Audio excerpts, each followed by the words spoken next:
Gamification is not practice. After 15 years of learning languages, I swear I will die on this hill. Because while you're chasing a 100-day streak on an app, you're still not actually learning to say how you feel. Give me a couple of minutes, I will show you why and what actually works better. Last weekend, someone pitched me their platform, and they wanted me to use it to create AI language learning games for my students. And I said, no.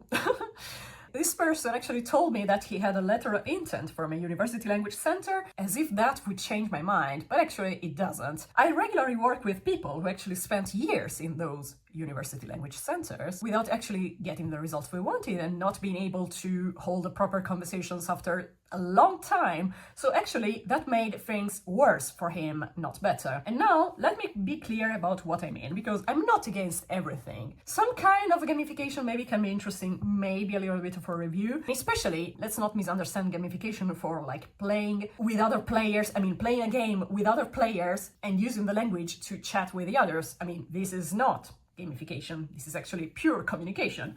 That's basically school, but in a fun format. What I'm talking about is actually something different. So like games that replace language production entirely, where you tap the right answer. So for example, you have to match a word with a picture and you call it practice. Sorry, it's not. The problem is that when you actually speak a language, there is only one thing you have to do. One very simple, very dumb thing. Put several words together in the right form, in the right order. There is nothing else you have to do. And I'm from the team that actually thinks that in order to do something, you have to do that very same thing as many times as possible with a feedback. Whatever makes you do something different that is not actually the objective, I mean, like speaking or writing, you're going sideways. You're not going forward. You're going somewhere else. I've really seen too many people who are brilliant with games and exercises, but the moment they had to open their mouth, they would freeze. I don't want that for my student. What actually works, in my opinion? End of November 2024, I was stuck in Italy at my family's for 3 months. So I was going to be there for 3 months. Actually, I came back at the end of February 2025. Because I had to have a surgery, and then there was my recovery, and then all the preliminary exams, and then the Christmas holidays. I mean, what a pain. It was honestly a mess. The thing is that I had a quite complicated family drama. I mean, there was nothing serious, of course. I mean, I will leave the details off. It was just that it was honestly very tiring. Thanks God this year has ended and people got back to their sanity. Anyway, the problem is that my life, my social life is in Brussels. So everything of my life is in Brussels.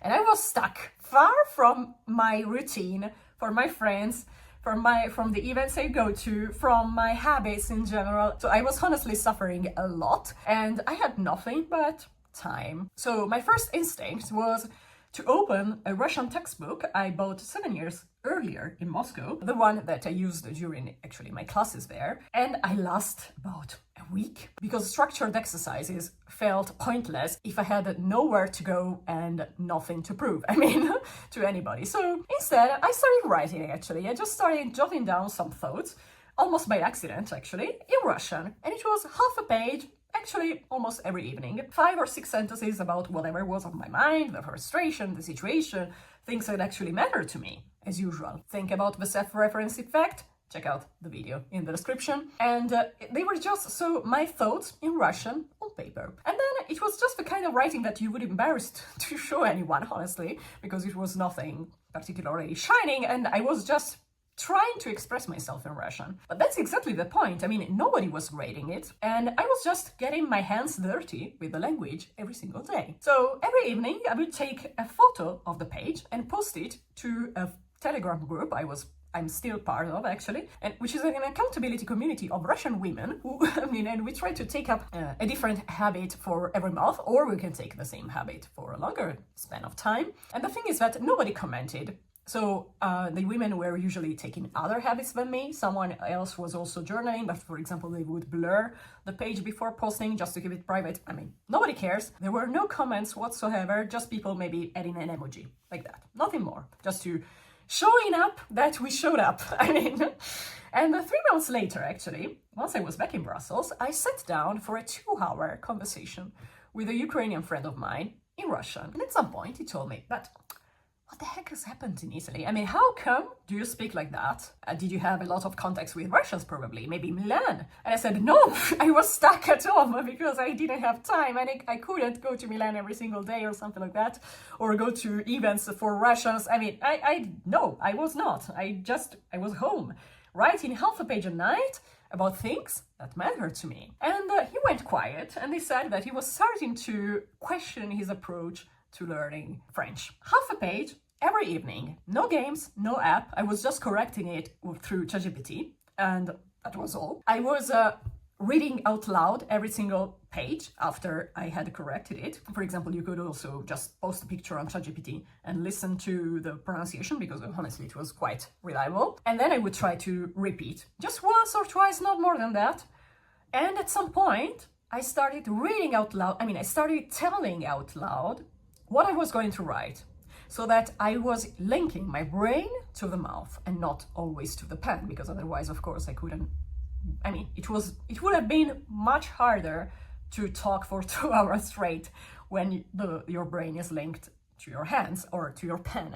So that's it. I was just writing about real things and sitting in with my own mistakes after checking the page through ChatGPT until I stopped making those mistakes. Because at some point, when you start seeing that there is something recurring in your texts, you start thinking, I made a mistake twice, maybe I'm not going to do it the third time, or things like that. There were two things: self-correction and reflection. Most people actually have never been taught to do either. Because, for example, if you think about every single course I took, every single group course I took, there was barely any time for correction. You would correct only the macro stuff. And private teacher corrected me, but in a way that never stuck, because it was just a note on a screen in a file that I wouldn't open until the next session, to be honest. So you get the correction, you note, and you move on. And the next time you're going to do exactly the same mistake, because you never opened that file and you didn't give your brain some time to sit in and think about it and try to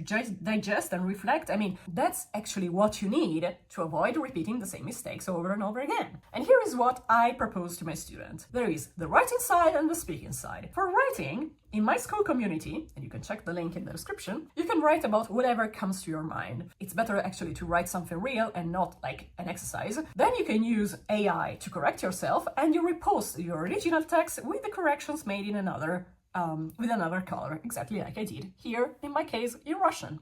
And this actually forces you to look at what went wrong instead of just moving past it. This is something crucial. You never do it in schools. You never do it in classes or in lessons. And you see it every time you reread, because, for example, the best would be that once you start with a new page, it doesn't have to become something disgusting that you say, oh my God, I have to go through all the others. No, just check and give it a read to the last 2-3 pages. That's more than enough. That's already enough. Trust your brain. You can do it. And over weeks, you actually start checking your own patterns before they turn into mistakes, which is amazing. That's the whole point of learning. And you can find a free guide in the links that walks you through exactly how can you use journaling for language learning. In speaking, how do I work with speaking? A little bit in my school community as well, because I'm going to launch some group conversation classes. not real classes. It's rather like meeting and having something to say to the others, because I don't want to have a topic that is imposed from above. I know that I'm a pain in the ass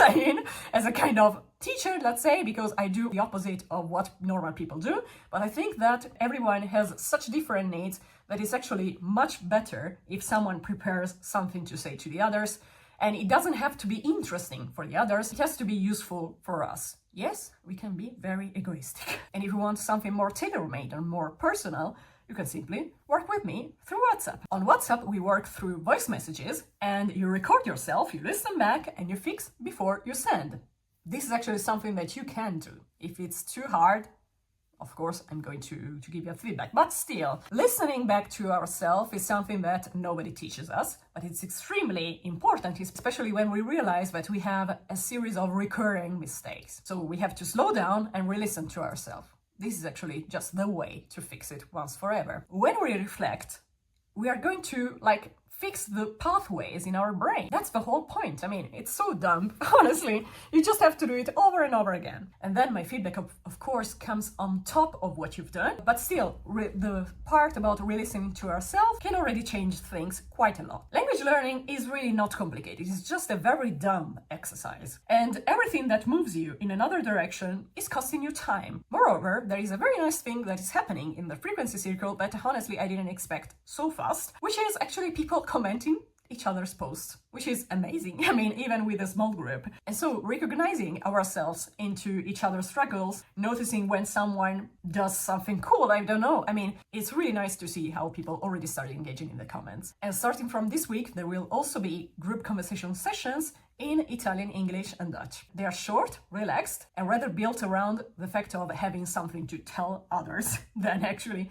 having something that comes from me. It's small, it's new, but it's working, and I'm really happy with the results. And the earlier you join, the more you can shape what it becomes. As I said, if you want to start with writing, there is a free journaling guide in the links. That's really the most simple place to start with, and it works on its own even before you do anything else, and also without joining necessarily my community. If you're ready to do the work with real feedback and people around you, the Frequency Circle is open, of course. We are in the founding members phase. You can get in for $12 a month until May 15. And after that, it will become $18. There is no free trial because everything is publicly visible and 1 week is not enough to see results. So if you're serious about it, you should commit to posting at least twice a week for a month, and then you will decide whether you want to renew it or not. And if you're not ready for either yet, subscribe to my newsletter and stay in the loop. If you struggle with seeing progress in your language learning, check out this video.